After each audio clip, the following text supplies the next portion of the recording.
Hi, how are you? Welcome to my channel Nagendra Vepuri. మీరు థంబ్నెయిల్లో చూసినట్లుగా ఈరోజు మనం చెప్పబోయే ఒక ప్రత్యేక అంశం మందులు లేని జీవితం ఆనందకరమైనది. ఎంత మందు అంటే ఆల్కహాల్స్ కాదండి, మందులు, మెడిసిన్స్. ఓకే, మందులు లేకుండా జీవించాలంటే ఏ విధమైన జాగ్రత్తలు తీసుకోవాలి, లైఫ్ అనేది సుఖప్రదంగా ఆనందప్రదంగా ఎలా ఉండాలి, సో దానికి సంబంధించిన ఒక చిన్న write-up. So first of all, త్వరగా నిద్రపోవడం, త్వరగా లేవడం, ఇది ఒక అంటే మంచి అలవాట్లు ఇవన్నీ కూడా. మనం అసలు మందుల జోలికి వెళ్ళకూడదు, మందులు వాడక్కర్లొద్దు, హ్యాపీగా బతకాలంటే ఏం చేయాలనేదే ఈ సబ్జెక్టు. సో దీన్ని ఇంతవరకు మీరు చూస్తున్నారు నా ఛానల్స్, సబ్స్క్రైబ్ చేసుకుని ఉంటారని తెలుస్తున్నాను. చేసుకోకపోతే వెంటనే సబ్స్క్రైబ్ చేసుకోండి. ఓకే, కంటిన్యూ చేద్దాం. ఫస్ట్ పాయింట్, త్వరగా నిద్రపోవడం అండ్ త్వరగా నిద్ర లేవడం. Early to rise and early to bed అన్నారు కదా, చిన్నప్పుడే రైమ్స్లో నేర్పేవారు పిల్లలకి. త్వరగా పడుకోవాలి, త్వరగా లేవాలి అని. అంటే ఇప్పుడు రోజులు మారిపోయినాయి అనుకోండి, ఆలస్యంగా పడుకుంటున్నారు, ఆలస్యంగా లేస్తున్నారు. ఇది వేరు, కానీ అది మంచి అలవాటు కాదు. మన బాడీ క్లాక్ అని ఒకటి ఉంటుంది ప్రత్యేకంగా. ఇది మనకి ఇండియన్ సిస్టంలో మనం అలవాటు పడింది ఏంటంటే త్వరగా పడుకోవడం, త్వరగా లేవడం. అప్పుడు ఇంక మందులు అవసరం ఉండదండి. నిద్ర ఎప్పుడు కూడా 7 to 8 hours ఖచ్చితంగా ఉండాలి. నిద్ర లేమనేది అప్పుడు సమస్య కాదు. రైట్. నెంబర్ 2, లేచిన తర్వాత మనం మైండ్ ఫ్రెష్గా ప్రశాంతంగా ఉన్నప్పుడు ఓంకారంతో స్టార్ట్ చేస్తే, అంటే దైవస్మరణ, అది మనకు అపరిమితమైన ధైర్యాన్ని ఇస్తుంది, భక్తిభావాన్ని పెంపొందింపజేస్తుంది, మానసిక ప్రశాంతతని ఇస్తుంది, మనోధైర్యాన్ని ఇస్తుంది. ఓం అని నేనైతే గాయత్రి మంత్రంతో స్టార్ట్ చేస్తాను. ఓం భూర్భువః స్వః తత్సవితుర్వరేణ్యం భర్గో దేవస్య ధీమహి ధియో యో నః ప్రచోదయాత్. ఇది నంబర్ ఆఫ్ టైమ్స్ స్మరించడం వల్ల మనకి ఏకాగ్రత పెరుగుతుంది, మనస్సు ప్రశాంతత వస్తుంది, మనోధైర్యం వస్తుంది. దేవుడు నాతో ఉన్నాడు అనే ఒక ధైర్యంతో మనం ఏ పనైనా చేయగలం, సాధించగలం. సత్సంకల్పాలు ఉంటాయి, మనసు అంతా ప్రశాంతంగా ఉంటుంది, ఏ విధమైన కాలుష్యపు ఆలోచనలు ఉండవు మనసులో. నెక్స్ట్, ఉదయం సాయంత్రం మార్నింగ్ వాక్, వ్యాయామం. ఎందుకంటే బాడీలో ఉండే కణజాలం అంతా చైతన్యం కావాలి అంటే, అవి నిరంతరం బ్లడ్ సర్క్యులేషన్ బాగా జరగాలి అంటే, అది ఎక్కడ ఉన్న బాడీ అలా ఉండకుండా మూవ్ అవ్వాలి. దానికి రకరకాల ఎక్సర్సైజెస్ ఉన్నాయి. అందులో నడక అనేది ద బెస్ట్. అలాగే ఉదయం ఒకసారి, సాయంత్రం ఒకసారి నడవటం వల్ల మనకి ఏ రకమైన మెడికల్ అవసరాలు రావు. ఆ నడిచినప్పుడే మనం ఏదో పార్క్లో ఉండి గట్టిగా నవ్వుతాం కదా, that is another important thing. నవ్వడం వల్ల బెనిఫిట్స్ ఏమిటి అనేది ఇంకొక వీడియోలో చెప్పాను. మనకు అనేక కండరాలు చైతన్యవంతం అవుతాయి, హార్మోన్లు రిలీజ్ అవుతాయి, హ్యాపీ హార్మోన్స్, ఇవన్నీ ఉంటాయి. తర్వాత తగినంత వాటర్ తాగాలి. వాటర్ బాడీలో డిహైడ్రేషన్ అయిపోతుంటుంది. బాడీలో ఉండే ఉన్న బాడీలో అత్యధిక భాగం వాటరే. ఈ భూమండలం మీద ఎలాగైతే 3 వంతులు వాటర్, 1 వంతు మాత్రమే భూభాగం ఉందో, మన శరీరంలో కూడా అత్యధికంగా ఉండేది వాటర్. ఈ వాటర్ అనేది స్కేర్సిటీ లేకుండా మనం కాపాడుకుంటూ ఉంటే అది శరీరానికి ఆరోగ్యకరంగా ఉంటుంది. ఎప్పుడైతే వాటర్ స్కేర్సిటీ వచ్చిందో మీకు రకరకాల వ్యాధులు వస్తాయి, కిడ్నీస్ డ్యామేజ్ అయిపోతాయి. అది చాలా ముఖ్యమైనది. అలాగే స్త్రీలలో కూడా చాలా ప్రాబ్లమ్స్ వస్తూ ఉంటాయి. వాళ్ళు ఎక్కువ వాటర్ తాగరు, వాళ్ళకు ఉండే కారణాల వల్ల. ఎందుకంటే బయటకు వెళ్ళినప్పుడు టాయిలెట్ ఫెసిలిటీస్ అవి లేకపోవడం వల్ల చాలా మంది కంట్రోల్డ్గా ఉంటారు, అది నెగిటివ్ ఎఫెక్ట్ ఇస్తుంది.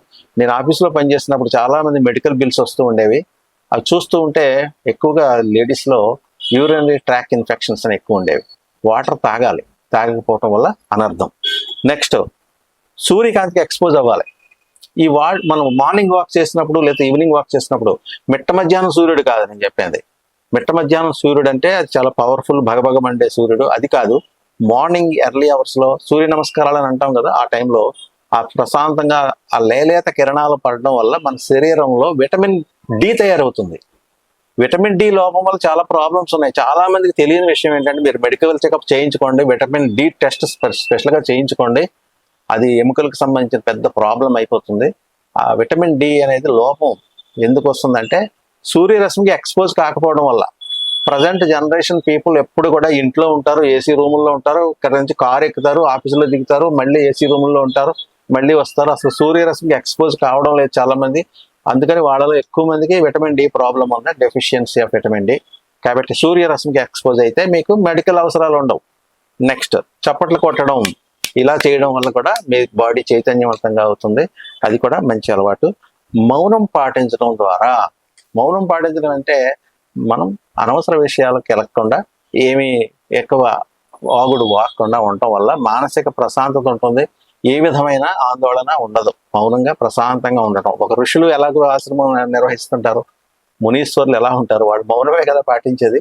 అందులో ఉన్న పాజిటివ్ క్వాలిటీ అదనమాట. మనం కూడా వీలైనంత వరకు మౌనం పాటించాలి. అంటే మనం శబ్దం మాట్లాడడం ద్వారా వచ్చే శబ్దం, అసలు నిశ్శబ్దంలో చాలా అంతులేని ఇది ఉంది, పవర్ ఉంది. మనం మాట్లాడడం వల్ల నిశ్శబ్దం భంగం అవుతుంది. నిశ్శబ్దంలో ఉన్న దానికంటే శ్రావ్యత ఎక్కువగా ఉండి ఇంకా మెలోడియస్గా ఉండాలి మన వాయిస్ కానీ మన మాట కానీ. దానివల్ల మంచి ప్రయోజనం లభిస్తేనే మనం మాట్లాడాలి, లేకపోతే మాట్లాడకుండా ఉండటం ఉత్తమం. మాట్లాడాల్సి వస్తే అతి క్లుప్తంగా మాట్లాడడం చాలా మంచిది. నెక్స్ట్, జోకులు వేసి నవ్వడం, నవ్వించడం, ఇది కూడా చాలా మంచి గుణం కదా.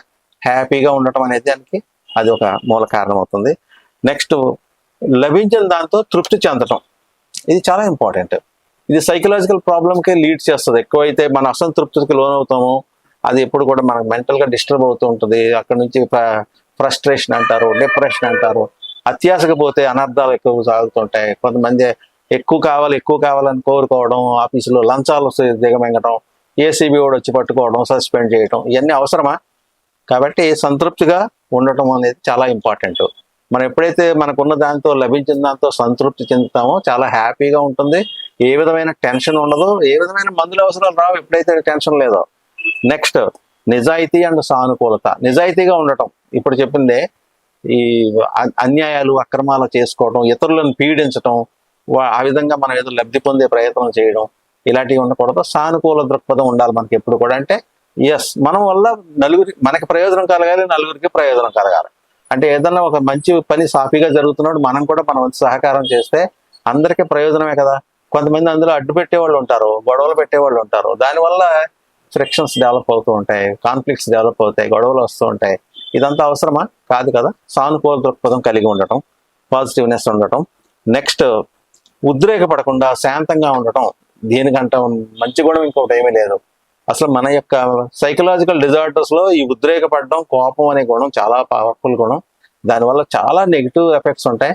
సైకోసమాటిక్ రిలేషన్షిప్స్ అని ఉంటుంది. అంటే మన బాడీ, మన సైకలాజికల్గా మనం ఏమైతే ఫీల్ అవుతున్నామో దాని యొక్క రిజల్ట్ మన బాడీ మీద కనిపిస్తుంది, ఫిజికల్ బాడీ మీద.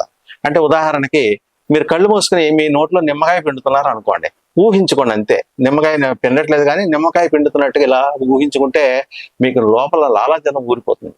ఆ పులుపు అనేది ఫీల్ అవుతుంటారు మీరు. అలాగే అక్కడ ఏదో చిన్నపిల్లల్ని భయపెట్టడానికి అదిగో బూచోడు వచ్చాడు, దెయ్యం వచ్చాడంట. దెయ్యం వస్తే వాడు అడిలిపోతాడు. అంటే ఈ అడిలిపోయి రోమాలను ఎక్కబడుచుకుని ఈ బాడీలో కలిగే ఈ షివరింగ్ అంతా దెయ్యం అనే ఒక భ్రాంతి కలిగించడం వల్ల. అంటే ఈ ఫిజికల్ రిలేషన్స్, ఈ సైకలాజికల్ రిలేషన్స్ మన ఫిజికల్ బాడీ మీద కనిపిస్తాయి. కాబట్టి మనం ఉద్రేకపడకుండా శాంతంగా ఉండటం వల్ల మన బాడీ కూడా హ్యాపీగా ఎంజాయబుల్గా ఉంటుంది అనమాట. నెక్స్ట్, మంచి స్నేహితులను కలిగి ఉండటం చాలా మంచి గుణం. స్నేహితులు ఉండటం వల్ల మనకి అనేక ప్రయోజనాలు ఉన్నాయి. అది వేరే వీడియోలో చెప్పడం జరిగింది. ఇప్పుడు కూడా మనకి హ్యాపీగా ఉండటానికి మన స్నేహితులు మనకి ఎంతో ఉపకరిస్తారు. మనకు ఆందోళన కలిగినప్పుడు వాళ్ళ ఓదార్పు మనకు ఎంతో ప్రయోజనంగా ఉంటుంది. మనం ఏదైనా విజయం సాధించినప్పుడు వాళ్ళు మనల్ని అభినందించడం వల్ల మన ఆనందం రెట్టింపు అవుతుంది. అలాగే మనకి ఏదన్నా దుఃఖం కలిగినప్పుడు స్నేహితులతో పంచుకుంటే దుఃఖం సగం తగ్గిపోతుంది. మనకు ఒక భరోసా ఇచ్చినట్టుగా ఉంటారు స్నేహితులు ఉండటం వల్ల. సో అప్పుడు మనకి మెడికల్గా పెద్దగా అవసరాలు ఏమి ఉండవు, మనకు ధైర్యం వస్తుంది అనమాట. నెక్స్ట్, మంచి మంచి హాబీలను కలిగి ఉండటం అనేది మనం మానసిక ప్రశాంతతకి నిదర్శనం అవుతుంది. మంచి హాబీలు అంటే ఏమిటి? మంచి సాహిత్యం, మంచి మంచి పుస్తకాలు చదవండి హ్యాపీగా. మీ విజ్ఞానం అభివృద్ధి చెందుతుంది. మీకు మంచి టైం వేస్ట్ అవ్వకుండా మంచిగా కొత్త కొత్త విషయాలు నేర్చుకోవడం వల్ల మానసిక ఆనందం కలుగుతూ ఉంటుంది, అనుభూతులు చెందుతూ ఉంటారు. లేదా మంచి మ్యూజిక్ వినండి, మంచి సంగీతం మీరు నేర్చుకుంటే మీరు సంగీతాన్ని వృద్ధి చేసుకుని పాడుతూ ఉండండి, లేదా పాటలు పాడిన వాటిని వింటూ ఉండండి. శ్రావ్యమైన సంగీతం మీకు శరీరంలో మంచి మార్పులు తీసుకొస్తుంది, హ్యాపీనెస్. అలాగే పెట్స్, పెంపుడు జంతువుల్ని, అది కుక్కలు, పిల్లలు, కుందేళ్ళు ఇలాగ ఉంటాయి కదా, వాటిని పెంచడం వల్ల, వాటితో మీరు షేర్ చేసుకోవడం వల్ల, వాటితో మీరు ఆడుకోవడం వల్ల చాలా హ్యాపీగా ఉంటుంది. ఇంకా మీరు ప్రకృతిని ఆరాధించడం, ప్రకృతిని చూసి ఎంజాయ్ చేయడం అనేది అలవాటు చేసుకోండి. ఎందుకంటే ఈ ప్రపంచం అంతా ఎంతో అందమైంది, భగవంతుడు అలా సృష్టించాడు. అద్భుతమైన కలర్ఫుల్ ఫ్లవర్స్ మనకు కనిపిస్తున్నాయి, ఎన్నో చెట్లు, మన కళ్ళ ముందు వేసిన ఒక చిన్న విత్తనం పెద్ద మహావృక్షమై ఒక పండుని ఇస్తుంది, దానికి ఒక రుచి ఉంటుంది, ఒక పుష్పం ఇస్తుంది, దానికి ఒక రంగు ఉంటుంది. ఎక్కడి నుంచి వచ్చింది ఇదంతా? అద్భుతమైన ప్రపంచం ఇదంతా. అది అలాగే ఆస్వాదించడం, ఆనందించడం నేర్చుకుంటే, ప్రకృతిని చూసి పరవశించడం నేర్చుకుంటే అది మనకి ఎంతో మేలు చేస్తుంది శారీరకంగా. నెక్స్ట్ టూర్స్ అది వెళ్తాం, లేదా మంచి మంచి వంటలు చేయడం నేర్చుకోవడం, వినడం, తినడం, ఇవన్నీ కూడా మంచి మంచి హాబీస్లో వస్తే అది మనకి చాలా హ్యాపీ అవుతుంది, మంచిది అవుతుంది. నెక్స్ట్ కుటుంబ సభ్యులందరితో కలిసి ఎక్కువగా కలుస్తూ ఉండండి. ఇప్పుడు ప్రస్తుతం అంతా ఒంటరి జీవితం ఎక్కువైపోయింది జనానికి. పిల్లలు ఉంటున్నారు, అసలు పిల్లలు ఎక్కువ ఉండటం లేదు. పూర్వకాలం అయితే కుటుంబంలో కనీసం 5-10 మంది వరకు పిల్లలు ఉండేవారు, కలివిడిగా ఉండేవారు, అందరూ సరదాగా కబుర్లు చెప్పుకుంటూ ఆటలు పాటలు అందరూ పంచుకుంటూ ఉండేవారు, మంచైనా చెడైనా. ఇప్పుడు ఆ పరిస్థితి లేదు. ఇంటికి ఒకడు లేక ఇద్దరన్న పిల్లలు అయిపోయింది. ఆ కాన్సెప్ట్ వచ్చిన తర్వాత ఒక్క పిల్లలు కూడా పుట్టిన వాళ్ళకి ఎక్కడికో వెళ్ళిపోవడం జరుగుతుంది. ఉద్యోగాల రీత్యా విదేశాలకు వెళ్ళిపోతున్నారు. అసలు పిల్లలు అందుబాటులో లేని పరిస్థితి ఉంది. ఒంటరిగా జీవించడం ఎక్కువైపోయింది ఇప్పుడు జనానికి. అది మానసిక రుగ్మతలకు దారి తీస్తూ ఉంది. కాబట్టి వీలైనంత వరకు మన కుటుంబ సభ్యులందరితోనూ వీలైన సందర్భాల్లో కలిసి ఎంజాయ్ చేస్తూ హ్యాపీగా ఉండటం అనేది మనకి ఫిజికల్గా కూడా ఎంతో మంచిది అవుతుంది. అలాగే అందరినీ ప్రేమగా చూడటం చాలా ఇంపార్టెంట్. ప్రేమ అనేది పాజిటివ్ క్వాలిటీ. వాళ్ళని ప్రేమించబడటం అనేది చాలా అద్భుతమైన డివైన్ క్వాలిటీస్ అవి. దేవుడు ఎప్పుడు కూడా ప్రేమగా ఉండమనే చెప్తాడు, అంతేగాని ఎవరిని ద్వేషించమని చెప్పడు. ఎవరిని కూడా శత్రుత్వం పెట్టుకుని కక్షలు, కార్పణ్యాలు, రగిలిపోతూ పగలు, ప్రతీకారాలు ఇవన్నీ అవసరమా? ప్రేమగా ఉండండి. అవసరమైతే క్షమించండి. వాడు ఏదైనా తప్పు చేస్తే క్షమించండి. ఫర్గెట్ అండ్ ఫర్గివ్, అవి పెద్ద మంత్రాలు అవి. మీకు ఎవరన్నా ద్రోహం చేస్తే వాడిని క్షమించండి. మనసు మీకు తేలికైపోతుంది. ఎందుకు ఆ పగన పట్టుకుని భరిస్తూ ఉంటే శరీరం బరువెక్కిపోతుంది, మనసు డిస్టర్బ్ అయిపోతుంది, చాలా ఆందోళన కలుగుతుంది, అన్రెస్ట్ కలుగుతుంది. దానివల్ల శారీరకంగా ఎఫెక్ట్ అవుతుంది. అది అవసరం లేనివి. అందుకనే క్షమించండి, మర్చిపోండి. మీకు ఏదైనా అవమానాలు జరిగితే మర్చిపోండి, అది వాడి వరకే. వాడు మిమ్మల్ని ఎవరన్నా ఏదైనా అంటే మీరు స్వీకరించకండి, ఆ విమర్శను మీరు స్వీకరించకండి, మీరు ఫీల్ అవ్వకండి, అంతే.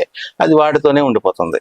నెక్స్ట్ ఆ వాడికే తర్వాత రియలైజేషన్ కలిగి పశ్చాత్తాపం చెంది, అయ్యో నేను అంత మంచి ఆయన ఇలాగ అన్నామే అని పశ్చాత్తాపం చెంది మళ్ళీ వస్తాడు. మీకు ఆనందం బాగా పెరుగుతుంది కదా. సో అనవసరంగా రగిలిపోయి వాళ్ళని పగలో ప్రతీకారాలు తీర్చుకోవాలని హత్యలు, మార్గలు, మానభంగాలు ఇవన్నీ చాలా జరుగుతుంటాయి. నేరమయం అయిపోతుంది జీవితం. కాబట్టి దాని జోలికి వెళ్ళొద్దు. ప్రేమగా చూడండి అందరితో.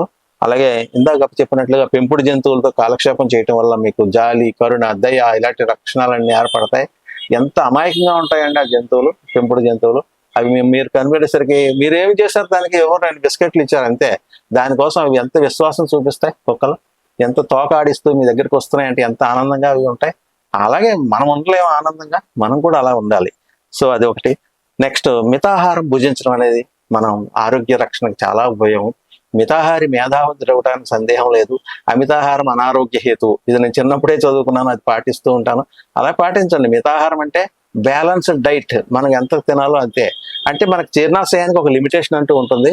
దాంట్లో సగం వరకే మనం తినేటే, మిగతా దాన్ని ఖాళీ ఉంచితే జీర్ణ ప్రక్రియ అనేది చాలా సులభంగా జరుగుతుంది. చాలా మంది నిండుగా కడుపు నిండా పొట్ట నిండా తినేసి అది ఇలాగ అయిపోతే అసలు లోపల జీర్ణం అయ్యే స్కోప్ తక్కువైపోద్ది కదా. సో అజీర్తి రోగాలు, ఇతరత్ర సమస్యలు ఇవన్నీ వస్తూ ఉంటాయి. యాక్టివ్నెస్ కూడా తగ్గిపోతుంది, ఒబేసిటీ పెరిగిపోతుంది. కానీ ఇవన్నింటి తగ్గించుకోవడానికి లిమిటెడ్గా ఫుడ్, బ్యాలెన్స్డ్ డైట్ తీసుకోవడం, అది కూడా పోషకాహారాలు ఉండాలి అన్నీ కూడా. మరి ఇప్పుడు జంక్ ఫుడ్స్ అన్నీ ఉన్నాయి కదా, అవి తినకూడదు, అవసరం లేనివి. నెక్స్ట్ మీరు ఇల్లు అండ్ పరిసరాలు, మీ రూమ్ కానీ, మీ ఇల్లు కానీ, మీ పరిసరాలు కానీ అన్నీ కూడా పరిశుభ్రంగా ఉంచడం అనేది మీరు అలవాటు చేసుకోండి. ఎప్పుడైతే మన చుట్టూ ఉన్నదంతా పరిశుభ్రంగా ఉన్నాయో మన మనస్సు చాలా ప్రశాంతంగా ఉంటుంది. ఇప్పుడు మన ప్రధానమంత్రి మోడీ గారు స్వచ్ఛ భారత్ అని ఇంట్రొడ్యూస్ చేసి దేశం అంతా కూడా ఈ పరిశుభ్రత వాతావరణం వచ్చేలాగా చాలా కృషి చేస్తున్నారు దానికి. సో ఈ స్వచ్ఛ భారత్ అనేది ఎలా ఉందో అది మన ఇంట్లో కూడా స్వచ్ఛంగా ఉంచుకోవడం, మన పరిసరాలు స్వచ్ఛంగా శుభ్రంగా ఉంటే మన మనసు కూడా స్వచ్ఛంగా శుభ్రంగా ఉంటుంది. నెక్స్ట్ కాలుష్యాలకు దూరంగా ఉండాలి. ఇప్పుడు ప్రజెంట్ ప్రపంచం యొక్క బర్నింగ్ సమస్య ఏమిటంటే కాలుష్యమే. అది వాతావరణ కాలుష్యం. రకరకాల కారణాల వల్ల కాలుష్యం ఎక్కువైపోయింది. అది ఇండస్ట్రియల్ పొల్యూషన్ అవుతుంది, లేదా వెహిక్యులర్ పొల్యూషన్ అవుతుంది, ఇంకా రకరకాల కారణాల వల్ల ధ్వని కాలుష్యం, శబ్ద పొల్యూషన్ అవుతుంది. ఇవన్నీ కూడా వీటికి వీలైనంత వరకు తగ్గించుకుని దూరంగా ఉండటం వల్ల మనం ఆరోగ్యంగా ఉండగలుగుతాం. ఇండస్ట్రియల్ పొల్యూషన్ అంటే ఆ పరిశ్రమలు వదిలే వ్యర్థాలన్నీ కూడా కలుషితం అయిపోయి, గాలిలో కలుషితం అయిపోయి మనం పీల్చే ఆక్సిజన్ ఎఫెక్ట్ అయిపోతుంది, విషవాయువులు పీలుస్తూ ఉంటాం. అలాగే నీళ్లలో కలిసిపోతుంది, అండర్ గ్రౌండ్ వాటర్లోకి వెళ్ళి ఆ నీరు తాగటం వల్ల, అలాగే వాహనాలు తిరగడం వల్ల అత్యధిక వాహనాలు అవి ఎమనేట్ చేస్తున్న ఈ కార్బన్ మోనాక్సైడ్ లాంటి విషపూరిత వాయువులన్నీ మనం పీల్చడం వల్ల ఇలాగా రకరకాల పొల్యూషన్, అలాగే కల్తీమయమైన ఆహార పదార్థాలు సేవించడం వల్ల ఇవన్నీ కూడా నిషిద్ధం.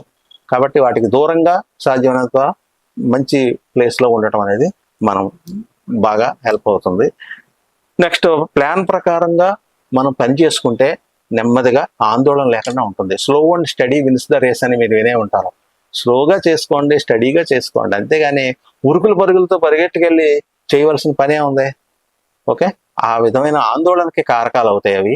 ఆందోళన కారకం ఏంటంటే అది మీరు మెంటల్గా డిస్టర్బ్ అవుతారు, మెంటల్ డిస్టర్బ్ అయితే ఫిజికల్గా డిస్టర్బ్ అవుతారు, అది మరి రోగాలకు నిలయం అయిపోతుంది. కాబట్టి స్టడీగా ఉండండి, వీలైనంత ముందుగా ప్లాన్ చేసుకుని స్టడీగా చేసుకోవడం వల్ల ప్రశాంతంగా పనులన్నీ పూర్తవుతాయి, హ్యాపీగా ఉంటుంది. నిదానమే ప్రధానం అన్నారు, slow and steady wins the race అన్నారు.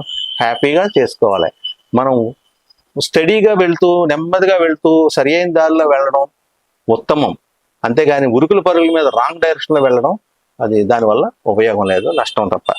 నెక్స్ట్, మెట్ల మీద బాత్రూముల్లోనూ అంటే చాలామంది ఇప్పుడు పెద్దవాళ్ళు కొంతమంది అంటే వయసు కొంచెం పెద్దగా అయిన తర్వాత 50 ఏళ్ళు 60 ఏళ్ళు 70 ఏళ్ళు ఇలాంటి వయసుకు వచ్చేసరికి వీళ్ళ మరణానికి కారణం బాత్రూంలో పడిపోవడం చాలా సందర్భాల్లో జరిగింది.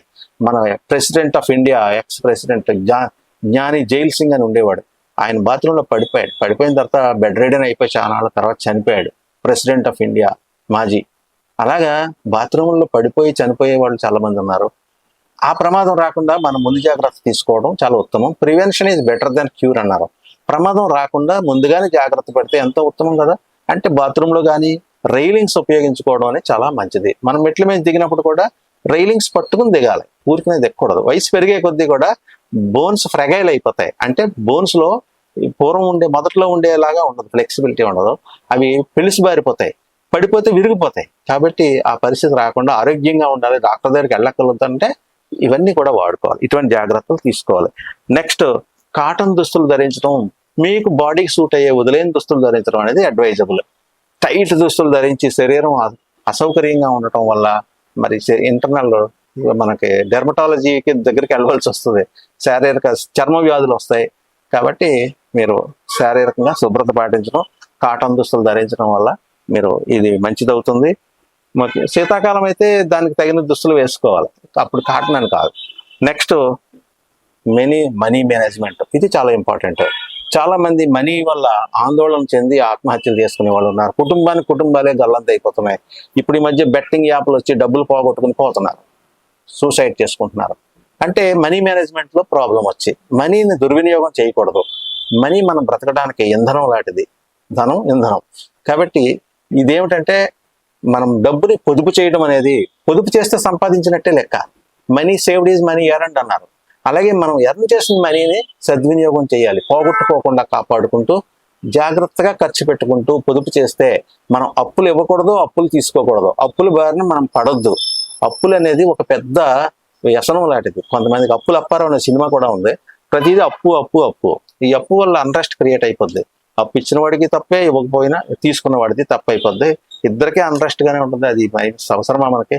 ఉన్న డబ్బుని పొదుపుగా చేసుకోవడం, మనీ మేనేజ్మెంట్లో బాగా చేసుకోవడం వల్ల ఈ సమస్యలు రావు.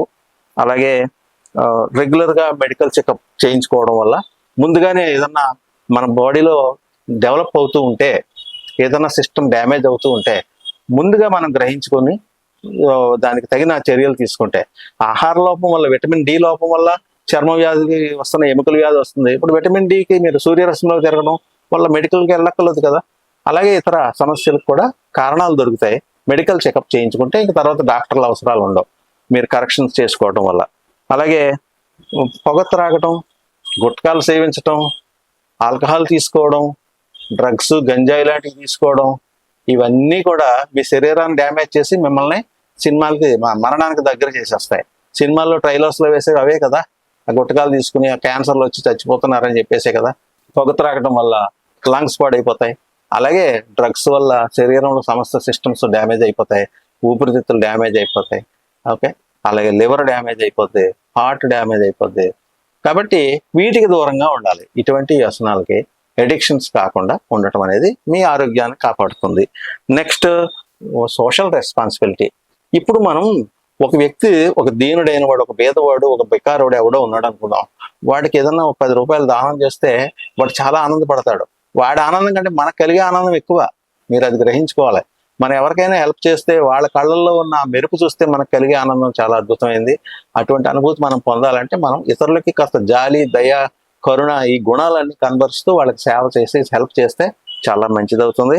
మనకి హ్యాపీగా ఉంటుంది మైండ్. నెక్స్ట్, సకాలంలో బిల్లులు పన్నులు ఇలాంటివన్నీ చెల్లించడం అనేది కూడా మనకి ఏ రకమైన టెన్షన్ లేకుండా చేస్తుంది. బిల్లు చెల్లించకపోతే టెన్షనే కదా. ఇప్పుడు కరెంట్ బిల్లు చెల్లించకపోతే కరెంట్ బిల్ కనెక్షన్ కట్ చేస్తారంటారు. ఇన్కమ్ ట్యాక్స్ చెల్లించకపోతే ఐటీ రైడ్ జరుగుతుంది, వాడి ఈ అకౌంట్లన్నీ చూపించమని లోపల వేసేస్తుంటారు, అరెస్ట్ చేస్తారు, ప్రాసిక్యూట్ చేస్తారు. ఇవన్నీ అవసరమా? ఇటువంటి ఒత్తిళ్ళన్నీ లేకుండా ఉండాలంటే సకాలంలో కట్టడం మంచిదే కదా. సో ఇలా చేయడం వల్ల కూడా మీకు అనవసరమైన ఆందోళన, ఒత్తిడి ఉండదు. ఫిజికల్గా హ్యాపీగా ఉండగలుగుతారు. ఇంకా లాస్ట్ ఐటమ్ ఏంటంటే, వీలైనంత వరకు మీరు డాక్టర్లకి దూరంగా ఉండండి, పోలీసులకు దూరంగా ఉండండి, కోర్టు వ్యవహారాలకు దూరంగా ఉండండి. అంటే ఎవరితో తగువ పెట్టుకుని అనవసరంగా పోలీస్ స్టేషన్లకి, కోర్టుల చుట్టూ తిరగొద్దు. వాటి వల్ల మీకు అమూల్యమైన సమయం నష్టపోతారు, డబ్బు నష్టపోతారు, మెంటల్ అశాంతి కలుగుతుంది, అన్రెస్ట్. ఇదన్నీ కూడా మనకి మళ్ళీ మెడికల్ దగ్గరికి తీసుకెళ్తాయి ఇవన్నీ. కాబట్టి మందుల అవసరం లేకుండా హ్యాపీగా బ్రతకాలంటే ఇప్పుడు నేను చెప్పిన ఈ 30 సూత్రాలు పాటించాలి. మీకు ఎక్కడన్నా అర్థం కాకపోతే మరొకసారి వీడియో చూడండి, అర్థం చేసుకోండి, హ్యాపీగా జీవించండి. I wish you all the best. ఈ వీడియోని ఇంతవరకు చూసినందుకు ధన్యవాదాలు. మీకు నచ్చితే కామెంట్ చేయండి, లైక్ చేయండి, మీ ఫ్రెండ్స్కి షేర్ చేయండి. ఓకే, ధన్యవాదాలు.